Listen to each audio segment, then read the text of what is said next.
সহিহ বুখারীর 6496 নম্বর হাদিসের বর্ণনা।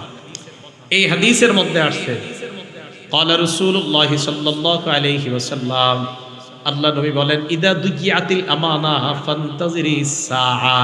আমানত যখন উঠিয়ে নেওয়া হবে, আমানত যখন উঠে যাবে, তখন তোমরা কিয়ামতের অপেক্ষা করবা। সাহাবা প্রশ্ন করলেন, কাইফা ইদাআতুহা ইয়া রাসূলুল্লাহ, আমানত উঠে যাওয়ার পদ্ধতিটা কেমন আমাদেরকে আপনি বলেন। আল্লাহ নবী বললেন, কোন বিষয়ের দায়িত্ব যখন অযোগ্য ব্যক্তিকে দেওয়া হয় তখন কিয়ামতের অপেক্ষা করবা। ডাক্তারি কাজ ডাক্তারের, ইমামতি, খতিবগিরি, বয়ান দেওয়া, কোরআন সহিহ শুদ্ধভাবে শিখানো, এটা ওই বিষয়ে যারা পারদর্শী তাদের কাজ।